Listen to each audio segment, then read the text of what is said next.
Hello and welcome to Scorpion's Adventures, and it is me, Scorpion. Today we are going to be doing something a bit different. I'm going to show you or walk you through a little bit of a beginner's guide for the game Bellwright. So, when you first start your game in Bellwright, you're going to spawn in at the top of this hill here. You're going to loot a few chests, and then you're going to make your way down into the town of Herndine. Your first quest is going to be to meet with the Elder. From there, the Elder is going to task you with setting up a personal tent, personal house for yourself. Now, a lot of people are going to have different placements for it, thoughts and reasons for where they put it. For me personally, I like to put my settlement near a road. The reason is eventually you're going to unlock travel signs, and travel signs can only be placed by the road. And these are helpful because you can fast track from one place to another without having to run a great distance.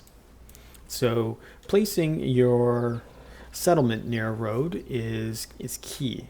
Because if you were to say, for example, want to build it up in the mountains because either there's resources there or it just looks kind of cool, you'd still have to run a fair distance to get to a road where you've placed a travel sign to fast track somewhere. Now, placing your camp also near certain resources will be advantageous. For example, if you hover over certain items on the map, you'll see that there's sage, there's hemp, sage here as well. There's copper and copper up here. So there's also river reed here. River reed's going to be a resource you're going to need a lot of. Sage eventually later on in the game. So some people might want to build here. Also being close to a lot of trees, you're going to need that for logging. So placement, it's up to you. Early game though, you're going to be running into Herndine a lot to complete your quests. So you will want to stay relatively close so that you're not running too far to get in there and to finish your quests. Once you start unlocking travel signs, you can just fast travel once you place another sign to certain locations and other cities a lot faster, so you can go collect your resources and then zip out. So for example, here I've set up a travel sign close to River Reed so that I can zip in, get the river reed I need, and then zip right back out. So that's tip number one. Now we'll move on to tip number two. When you are setting up your base, like I said, the first thing that you're going to be setting up is your personal shack. Think about where you want to place it. So you figured out where you want to put it on the map, then have a plan for your layout. Once you place it, you're going to unlock a whole bunch of early game builds to do. So go through the different builds and get an idea of what it is that you're going to build. Some of those early game ones are going to be a camp chest, it's going to be a housing tent, an outhouse, and a campfire. Where is it? It's up here. So plan those out, because depending, you might want to have them in specific locations. Housing tents, maybe which are going to be for your followers. Maybe you just want to have them all over on one side so that they all sleep together. Maybe you want to have them in other places. Soon you're going to be unlocking things such as your research bench, research desk, your workbench, looms, bloomeries, foraging huts, etc. Plan out where you want to keep things. Your research desk, you're going to want to keep that in a pretty central location. You're also going to want to keep it close to where you store resources. Same with your workbench. This is where you're going to do a lot of crafting, or where you ask someone to do crafting for you, and then you're going to have to add resources to it. Same with your research bench. You're going to have to add resource in here to complete some of your research. So keep it close to your storage. And then also have a plan for your day. So maybe it's going to be a build day. So maybe you're just going to be out foraging and grabbing material so that you can come back and complete your builds. Or maybe you're going to go and try to do quests. So think about what kind of quests you have on your to-do list. Curious times Are we there a live in, number of with quests talk that of you wars can and rebels and such. collect materials for and complete a whole bunch in the same town? So think about that as you go out and get some of your work done. Now we move on to tip number 3, storage. In the beginning of the game, when you open or create your personal shack, you're going to have your own personal storage. In your personal storage, the followers are never going to take anything out, so it's off limits to them. But as you add items in there, they do not stack. That is important because if you put certain items such as food in there, they will spoil. So if I had a whole bunch of potatoes to put in there, they will all start to spoil at once. But once you place your personal shack down, you're going to unlock your camp chest. Your camp chest can hold up to 50 resources. This becomes a community chest. Everyone can go in and take things. There are ways to lock it, but we'll get to that maybe in a later video because it's a bit of an advanced way of locking your chest. But the cool thing here is that it'll take up 50 inventory spots. So for example, what does that mean? Well, each square here is an inventory spot, but you'll notice that this shield takes up 4. We have a volume of 26 out of 50. I dropped my shield in there. Now it is 30 out of 50 because I've dropped my shield, which takes up 4 inventory spots. Then you also have your stockpile. The stockpile has up to 400 inventory slots, so that becomes a lot handier to have. Now early game, you're going to have your local chest, you're going to have your camp chest, but you may not have unlocked your stockpile, but you've got a ton of resources. What do? A nifty little place to store some of your material is in your research desk. And this is actually handy as well because, for example, you're going to put river reed, any straps that you collect, stone, wood, whatever, because you're going to need those for research anyways. So might as well start utilizing that space. It can take up to 100 inventory spots. So why not? Put some logs in there, put some straps in there, put some bigger items.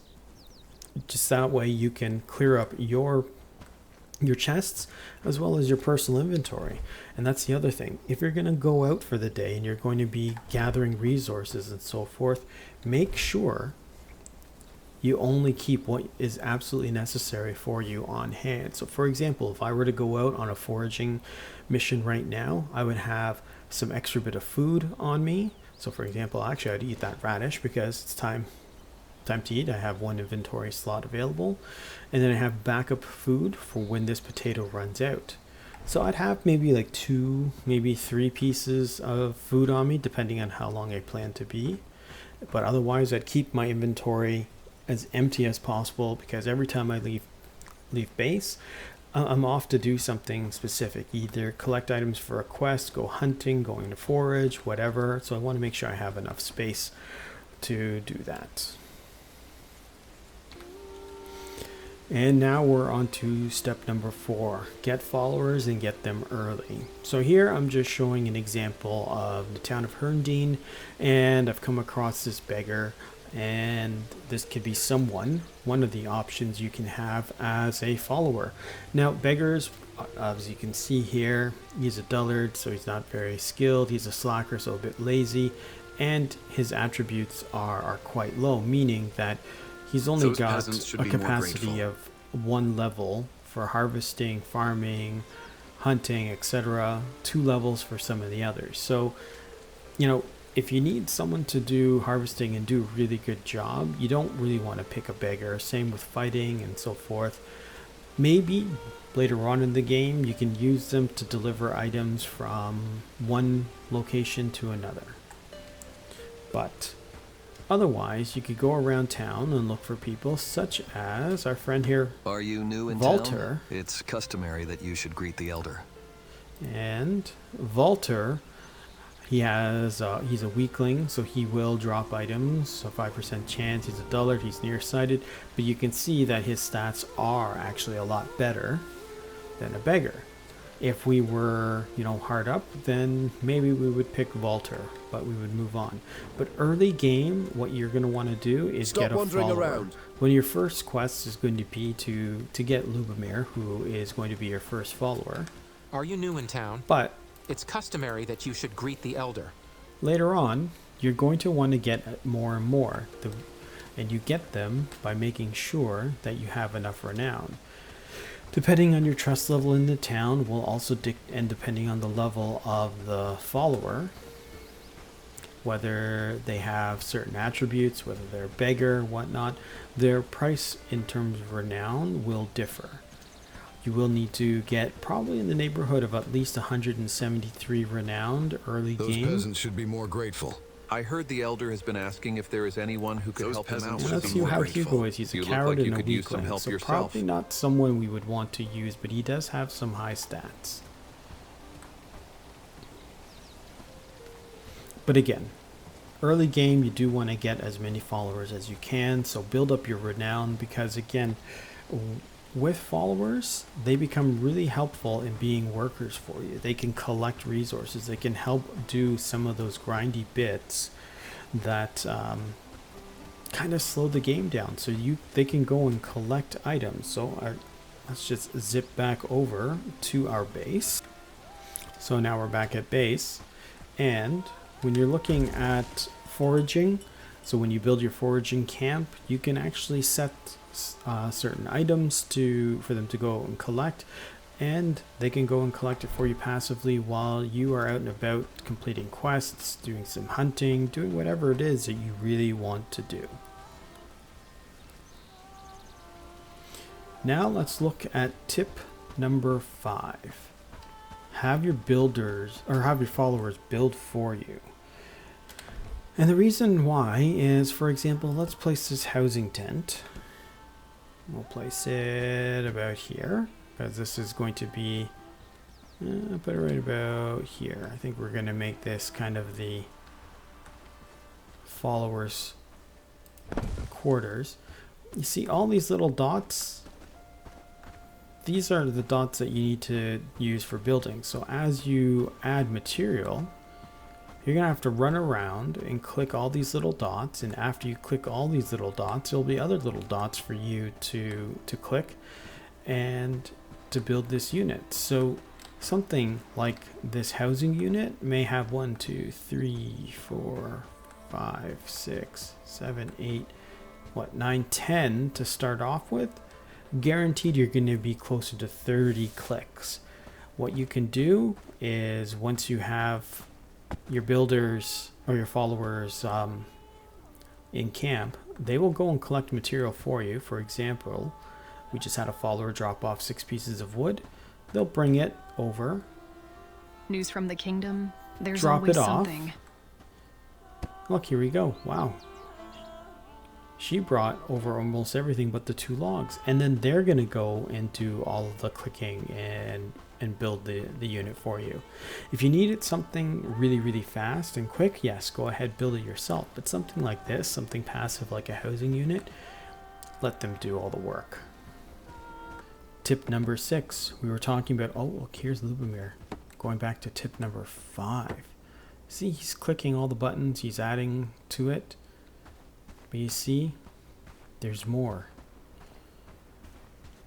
He stalled because he needs logs. Alright, like I said, tip number 6. You have to take care of your followers. If your followers are hungry, for example, if he has no food, they will not work for you. They'll be disgruntled, like most people are. If you're hungry, you're not going to want to work. If you have a full belly, you're more inclined to work. So make sure that they have food.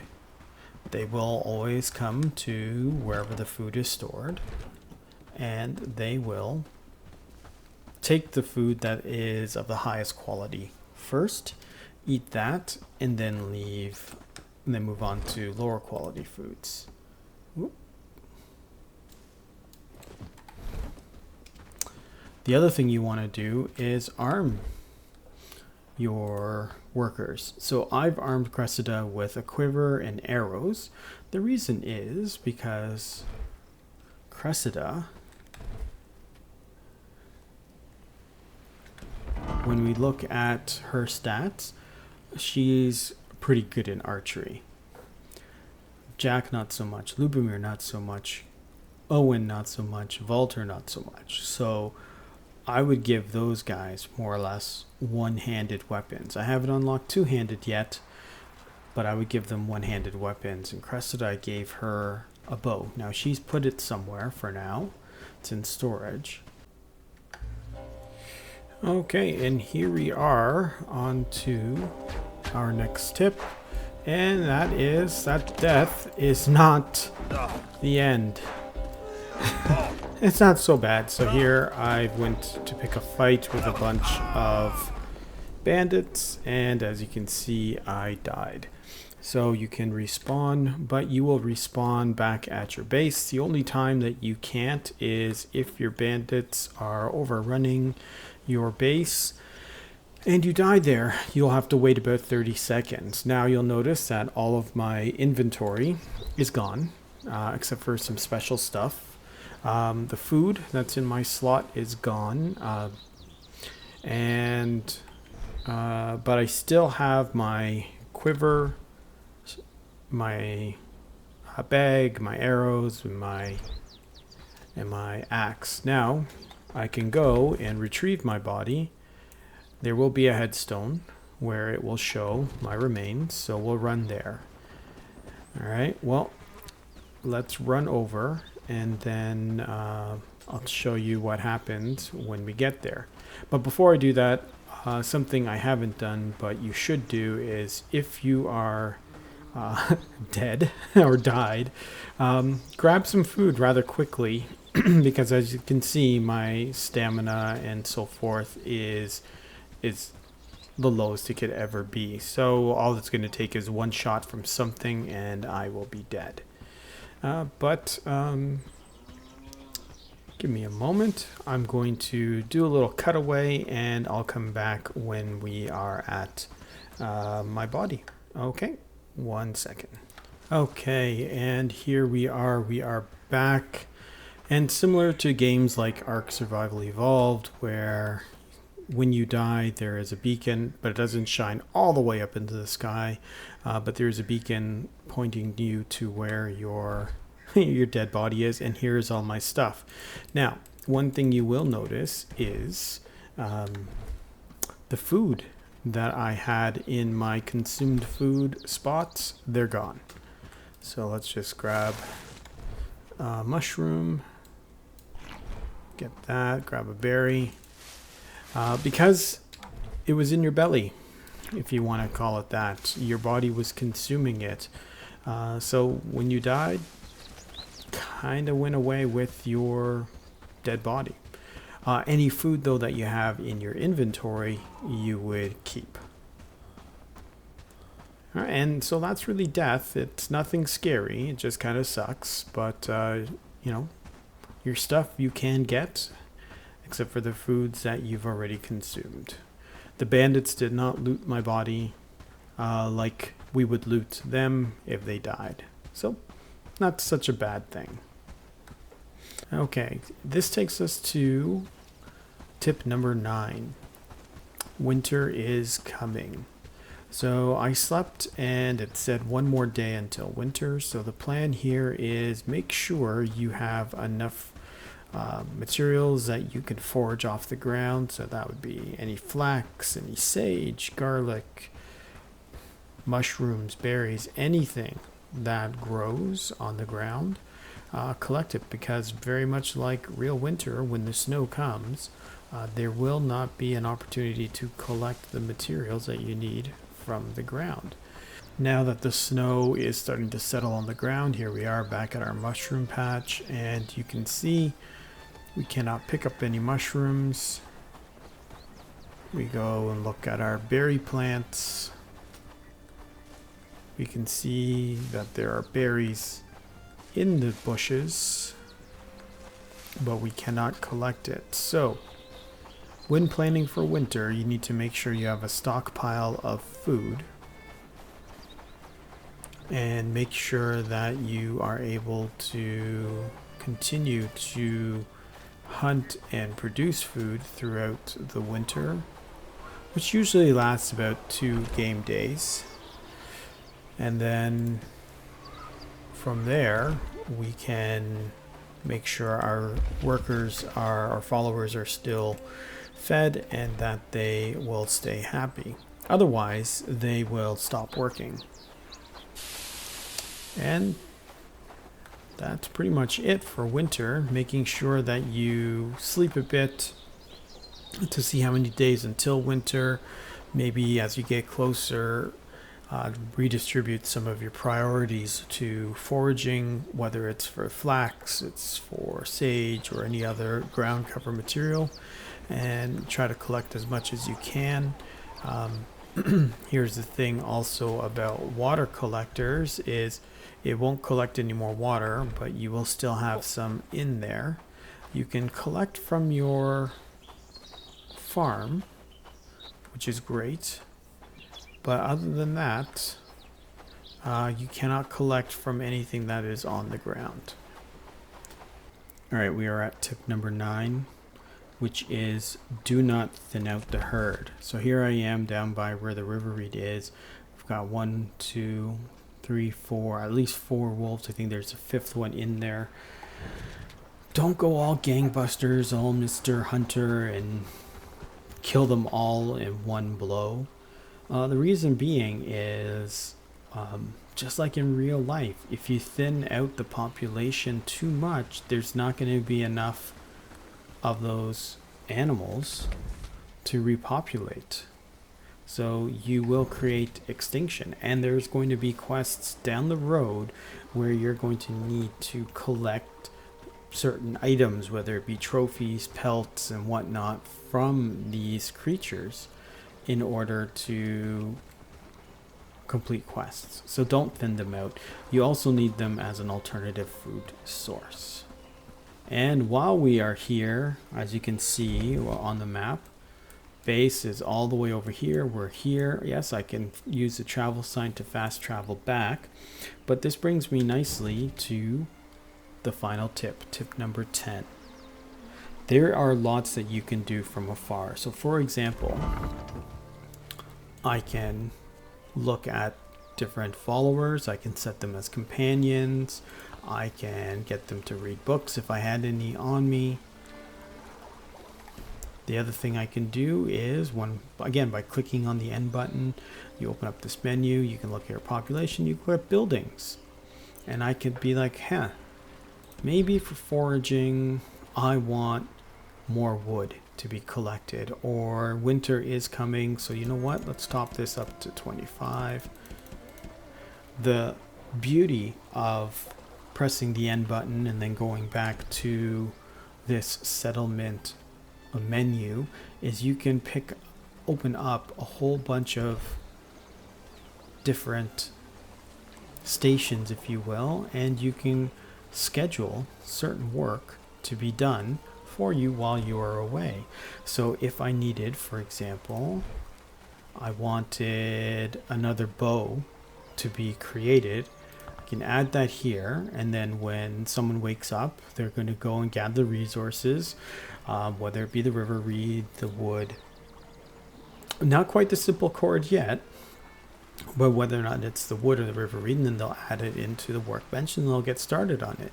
But for the simple cord is a craftable item, so they would have to go and do that at the weaver's loom. So you can click on that, and then there you can schedule someone to make the 2 simple cord, to which then they'll use for the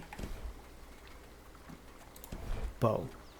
But I don't really need a bow right now, just using that as an example. So you could be halfway across the map from your town, your settlement, and you can instruct people to do things. You can also call them to be your companions, if you will. So again, go to population. You can say, you know what, I want Jack to come with me, set him up as a companion. He will start to walk to where I am. The other thing you can do is you can look at storage and see what you have on hand. Maybe you've hit like a little copper gold mine, if you will, and you're like, oh, Do I need copper? Yes, I certainly do. But maybe you are in a field full of flax and you're like, do I need flax? No, I certainly do not, because I've got 139 available. There's 31 waiting to be picked up. So maybe I don't. Hemp, we're doing good on hemp. Okay, so maybe I won't pick that up. Oh, but we're low on mud. If I had a shovel on me, I'll pick up mud. So again, going to this master menu by, again, clicking N, you can do a lot from afar. So thank you for watching this Bellwright Beginner's Guides tips and tricks. I hope you enjoyed.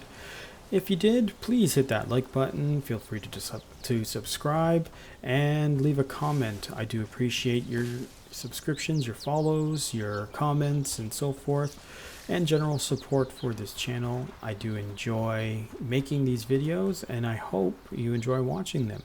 If you have any questions, again, drop a comment in the comment section about the game Bellwright, and I will respond as best as I can. And this is Scorpion saying thank you and take care. Bye.